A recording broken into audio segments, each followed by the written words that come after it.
देखिए भाई, जीवन में जब हम शांत रहेंगे ना, सहज रहेंगे ना, तब हमारे जीवन में हमें घटनाओं का ज्ञान होगा, बोध होगा। हमारे जीवन में इतनी उद्विग्नता है, हम इतना उद्विग्न हैं कि हमको कुछ पता ही नहीं हो रहा है कि हमारे जीवन में हो क्या रहा है। गलत सही की अनुभूति करने की वो शक्ति हमारे पास नहीं है।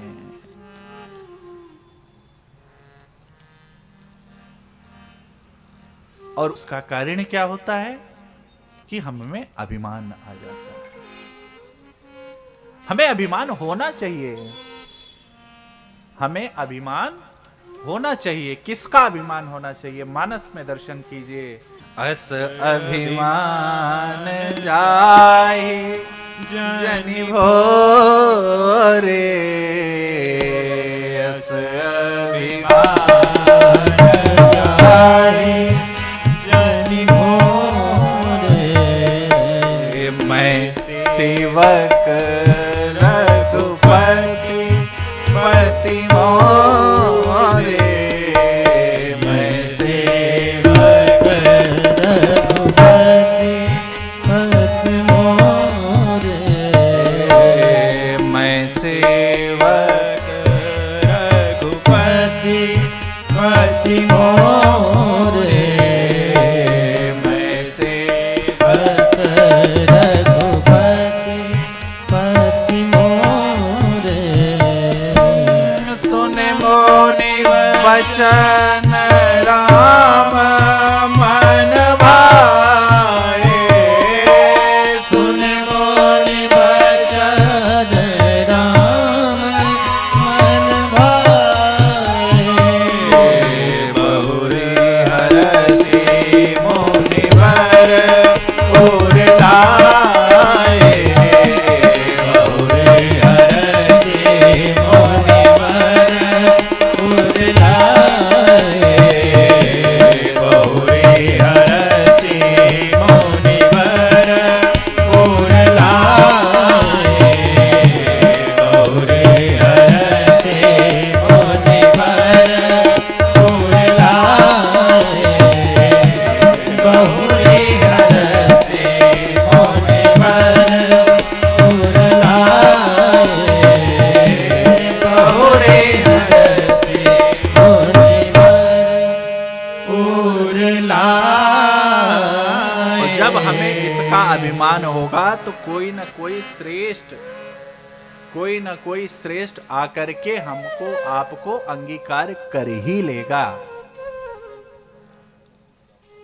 जब हम चलते चलाते गुनगुनाते रहेंगे, हमारे जीवन के रोम छिद्रों से ये सुहास आएगी। आपकी पुकार में वो आवाज होनी चाहिए, वो बल होना चाहिए। मेरे राघव तो, मेरे माधव तो दौड़ते दौड़ते भक्त के वश है।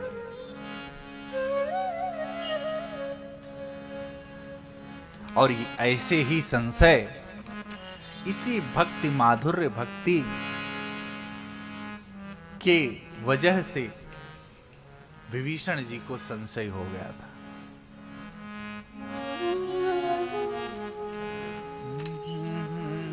रावण रथी बिरथ रघुबीरा, रावण रथी बिरथ रघुबीरा, देखी विभीषण भयहु अधीरा, देखी विभीषण भयहु अधीरा,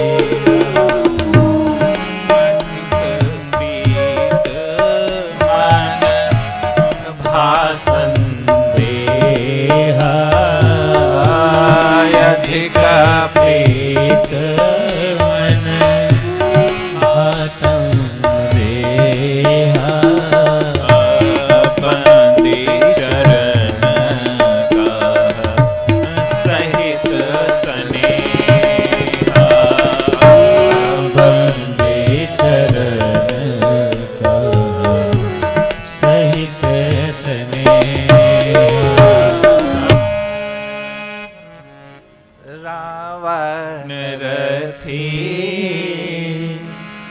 बिरथ रघुवीरा देखी विभीषण। विभीषण जी रघुनाथ जी को माधुर्य, रघुनाथ जी के चरणों में इतना इतना प्रेम था। जब हम प्रेमी अपने प्रेम के वशीभूत हो जाता है तो वो उसको थोड़ा सा संशय हो ही जाता है।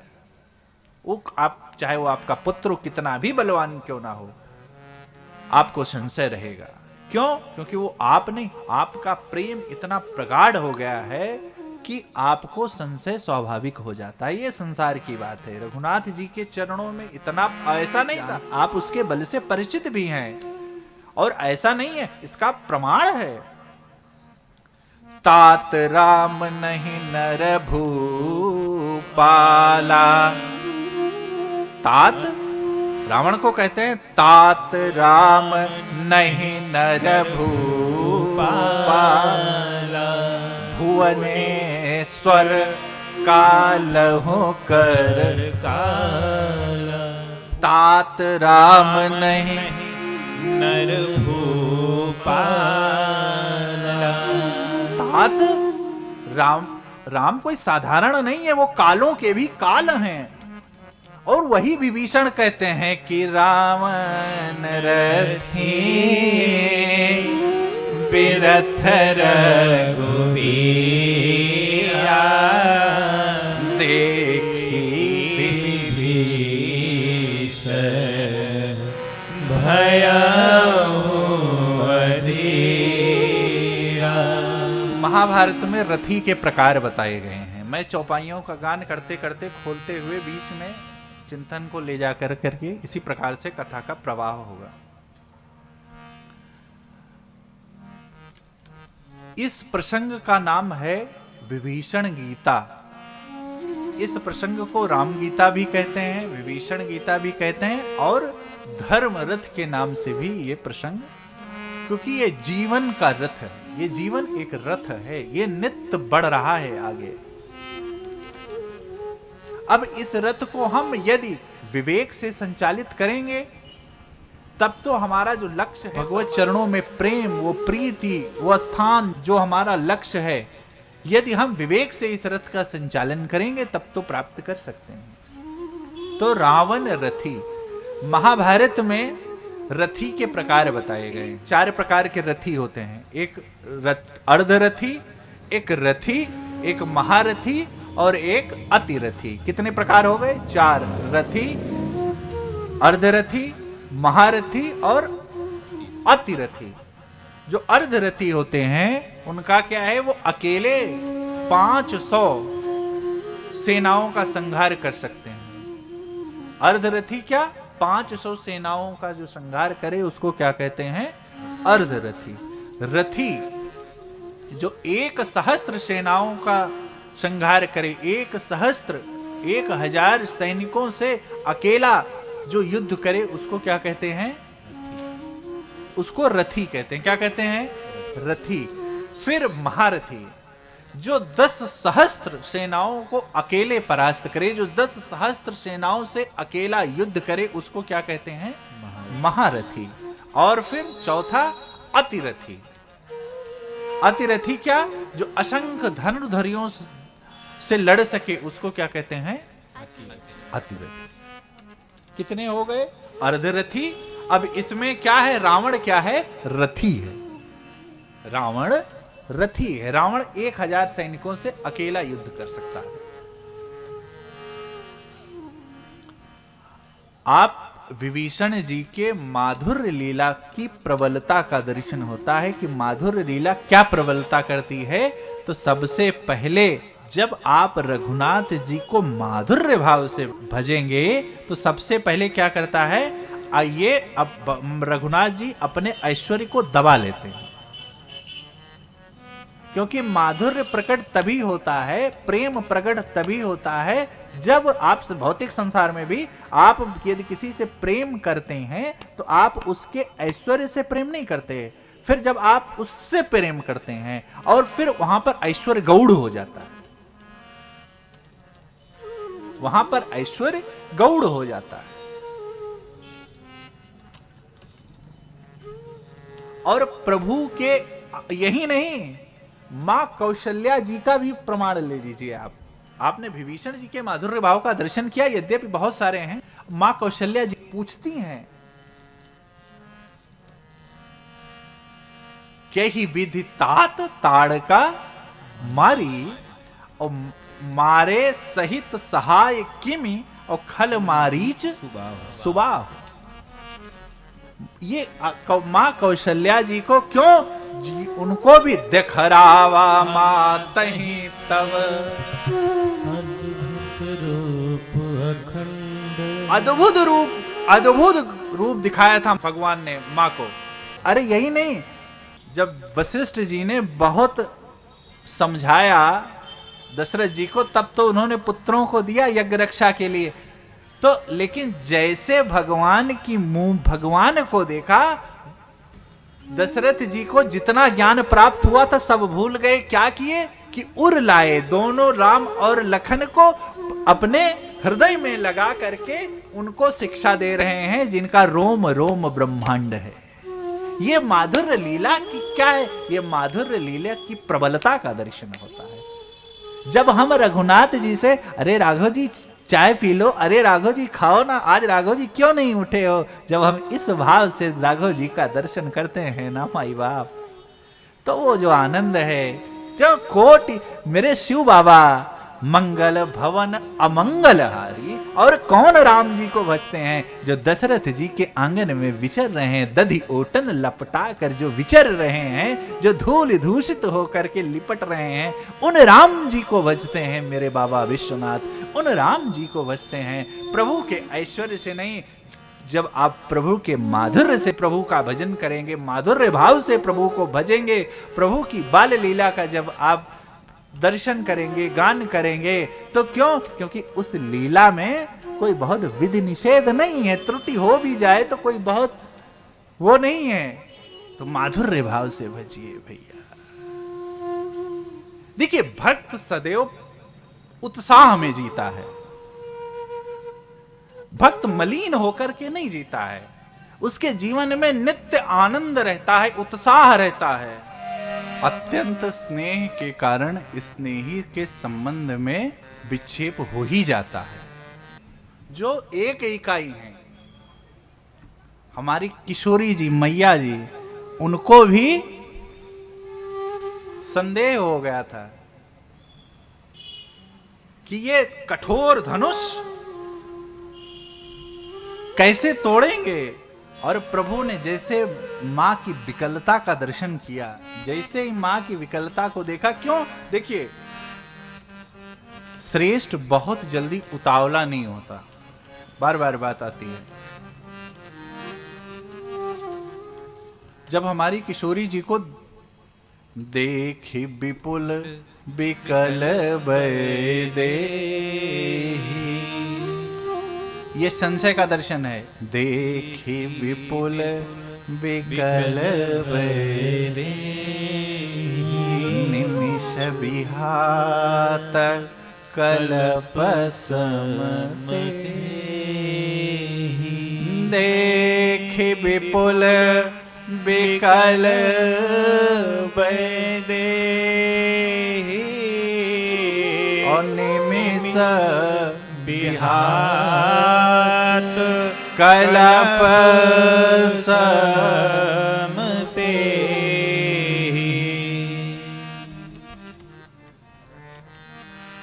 और फिर कबर सा जब कृषि सुखाने,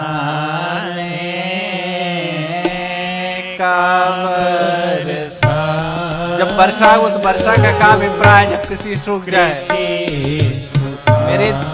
मेरी माँ का संशय का दर्शन कीजिए। माधुर्य भाव से रघुनाथ जी को बजती हैं। क्यों? क्योंकि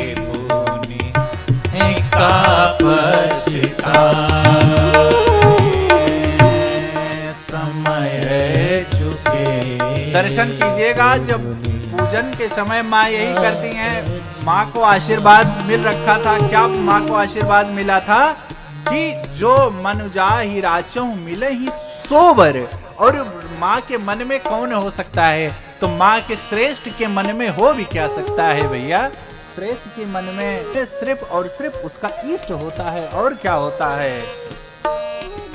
और माँ का इष्ट कौन है? उनका इष्ट कोई परब्रह्म परमात्मा ही थे, और परब्रह्म परमात्मा को ही अपने हृदय में पधरा रखा था। इसीलिए माँ ने नाम नहीं क्या, कबर जब कृषि सुखाने, खबर साज कृषि सुखाने, समय चूके भूनि का पछताने, समय चूके भूनि क्या मांगा? असजी माँ क्यों? क्योंकि जो श्रेष्ठ होता है वो आपके मुख और आप जो कह रहे हैं वो नहीं, परमात्मा तो अंतर आत्मा की आवाज को सुनते हैं ना। इसीलिए तो परमात्मा की सेवा पूजा कैसे नहीं किया जा सकता, हृदय से किया जा सकता है। और जिन्होंने हृदय से परमात्मा को पूजा है वो परमात्मा की प्राप्ति कर पाए हैं। जप तप नियम आसन प्राणायाम स्वाध्याय से परमात्मा न मिले हैं। क्यों? क्योंकि वो अगणित हैं। बिनु पग चलें सुनई बिनु काना, कर बिन कर्म करें विधनाना। वो कोई व्यापार से प्राप्त करने वाले नहीं है, ना उनके हाथ है, ना पैर है, ना आंख है, ना चक्षु है, ना वो प्राप्त होने वाले नहीं है। वो कहां से प्राप्त होंगे? तो वो भैया कहीं और से प्राप्त होने वाले नहीं है। वो सिर्फ और सिर्फ हृदय में, जब आप हृदय के अपने वक्षस्थल में उस दिव्य ज्योति के पास उन नाम ध्यान या अपने को समर्पित कर देंगे, शरणागत कर देंगे। कहां पर? जहां पर उस दिव्य ज्योति का प्राकट्य हुआ है। तो उस दिव्य ज्योति की प्राकट स्थली कुछ और नहीं है, श्री रघुनाथ जी के चरण कमल हैं, जहां से माँ गंगा का पदार्पण हुआ है। वही नख है, इसीलिए माँ गंगा भक्ति की स्वरूपा है। असजी जानी, प्रभु ने देखा, जानकी माँ की विकलता का दर्शन किया। और प्रभु भाई भक्त के बस हैं, भक्त कष्ट में है तो भगवान को तो फिर लीला करनी ही पड़ेगी। प्रभु को लगे प्रीति विशेष क्यों? भगवान विशेष प्रेम से प्राप्त होंगे, साधारण प्रेम से नहीं, बिना निर्मल प्रेम से। जब हम निर्मल होकर अपने इष्ट के चरणों में प्रीति रखेंगे तभी जाकर भगवान प्राप्त होंगे। और तभी आपका जो भी लक्ष्य होगा, यद्यपि हर जीव का लक्ष्य एक ही है, भगवत शरण, भगवत प्रेम की प्राप्ति, भगवत प्राप्ति, उस लक्ष्य में सहायक के रूप में तभी आपका इष्ट, तभी आपके इष्ट सहायक के रूप में आएंगे। या कहें तो आप अपने इष्ट की कंधों पर बैठकर अपने लक्ष्य को बिना प्रयास ही प्राप्त कर पाएंगे। ये है इष्ट के चरणों में विश्वास का फल। बस शर्त क्या है कि एक निष्ठ होकर, एक भाव से, एक रस से, एक आत्म से हमको क्या भजना है? अपने इष्ट को भजना है। अपने इष्ट के चरण कमलों में प्रीति को दृढ़ करनी है। क्यों? क्योंकि जब वो प्रीति ही सने सने सने सने सने सने भाव का रूप ले लेगी और वही भावग्राही भगवान साक्षात प्रकट हो जाएंगे। कहां पर? कहीं और नहीं, आपके उर अंतर मन में, आपके उर अंतर हृदय में। ये विश्वास होना चाहिए। बिनु विश्वास भगति नहीं, ते बिनु द्रवहि न राम। और राम कृपा बिन सपने जीव न ले विश्राम। कितना भी आप जब तक कर लो, बिन विश्वास भगत नहीं, बिना विश्वास के प्राप्त होने वाला नहीं है। अब भगवान ने जब विकलता का दर्शन किया, अब भगवान को लगने लगा कि अब माँ विकल हो रही है। और जीव भगवान बहुत देर तक अपने शरणागत का, बहुत देर तक विकलता का दर्शन नहीं कर सकता। प्रहलाद के समय में आप दर्शन करेंगे, भगवान विकल होने लगे थे। हिरण्यकश्यप का वध करने के बाद भी भगवान क्रोध में इतना ज्यादा क्रोधित थे। क्यों? क्योंकि बहुत ज्यादा अत्याचार भक्त पर हो गया था। और भक्त के अत्याचार अत्याचार को कोई और बर्दाश्त कर ले, लेकिन परब्रह्म परमात्मा नहीं बर्दाश्त कर सकते। ये टेक है भगवान का, आए शरण तजो नहीं, कोट विप्र बदला गई जाओ। कितना भी आप अपराध किए हो, लेकिन रघुनाथ जी के शरण में आ जाने के बाद माई बाप रघुनाथ जी विकल होने लगते हैं। और वही हुआ, गुरहि प्रणाम। क्या किया? लेकिन शील का दर्शन कीजिएगा भगवान का। अब कोई भी श्रेष्ठ धनवान या हो या किसी भी विषय में आप मान लीजिए, लेकिन जब उससे श्रेष्ठ कोई बैठा है तो बिना श्रेष्ठ की आज्ञा से कोई भी कर्म नहीं करता। क्यों? क्योंकि वो ये चीज जानता है कि जो कर्म यदि हम श्रेष्ठ की आज्ञा से करेंगे तो वो कर्म हमारा कर्म नहीं रहेगा, फिर वो श्रेष्ठ की जिम्मेदारी रहेगी उस कर्म को निष्पाद रूप से प्रतिपादित करना, उसको निष्पाद रूप से पूर्ण करना। ये श्रेष्ठ की जिम्मेदारी हो जाती है, हमारी जिम्मेदारी नहीं हो जाती है। और भगवान ने वही किया, गुरहि प्रणाम। अब देखिए भगवान की विकलता। अब भगवान धनुष को उठाना चाहते हैं। जिस प्रकार शेर अपने लक्ष्य को देखता है, उसी वेग से, उसी दृष्टि से भगवान धनुष की ओर देख रहे हैं। अति लाघव उठाए, भगवान ने उठा लिया। दम के होता मिनी जिमी जब लय हो, दम के होता मिनी जिमी जब लय हो, पुनि नव धनु मंडल समभय हो, रेत चढ़ावत खैचत गाड़े, काहू न रखा देख समझाड़े, नहीं छन राम मात धनु तोरा, भरे भुवन घन घोर कठोरा, नहीं छन राम मात धनु तोरा, भरे भुवन घन घोर कठोरा, नहीं छन राम मात धनु तोरा, भरे भुवन घन घोर कठोरा, नहीं छन राम मात धनु तोरा, भरे भुवन घन घोर कठोरा। भरे भुवन चारों तरफ चिकाहट होने लगी और भगवान ने जैसे बिजली की भांत से यूं उठाया धनुष को।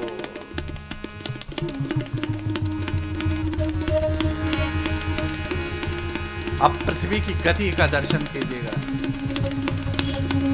सब क्यों? जिस प्रकार विभीषण जी को संशय हो गया था, उसी प्रकार मां को भी संशय हो गया था। किसके? भगवान के ऐश्वर्य में, भगवान के बल में। क्यों? कोमल है भगवान। श्रेष्ठ जो दिखता है वो होता नहीं है, लेकिन भक्त के विवश हैं भगवान। आगे दर्शन कीजिएगा। भर भुवन घोर कठोर रवि रव करहि दे गज ढोल महि गए, ढोल घूरम कलमले, सुर असुर मुनि कर कान दीने, सकल विकल विचारहि, को दंड खंडे राम तुलसी, जयति बचन उचारहि, जयति बचन उचारहि, जयति बचन उचारहि। आगे दर्शन कीजिएगा, शील का दर्शन कीजिएगा। प्रभु दो चाप खंड महि डाले, प्रभु दो चाप खंड महि डाले, देखी लोग सब भय सुखाए,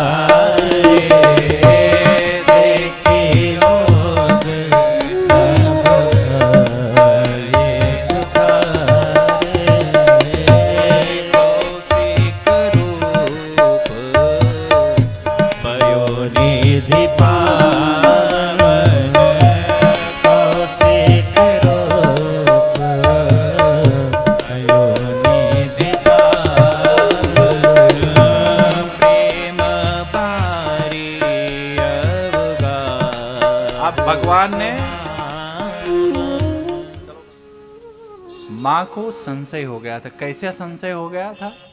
तो प्रभु के ऐश्वर्य में। और यहां पर इसका प्रमाण देते हैं, अधिक प्रीति मन भासंदेहा बंदे चरण कह सहित स्नेहा। बहुत स्नेह से कह रहे हैं, इसीलिए अधिक प्रीति। जब प्रीति अधिक हो गई तब क्या कहा? बहुत प्रेम से पूछा। ये आचरण है। आप श्रेष्ठ से कुछ भी यदि प्राप्त करना चाहते हैं तो सारे शिष्टाचार की आचार्य संहिता का पूर्ण रूपेण आपको पालन करना चाहिए, यदि आपको कुछ श्रेष्ठ प्राप्त करना है।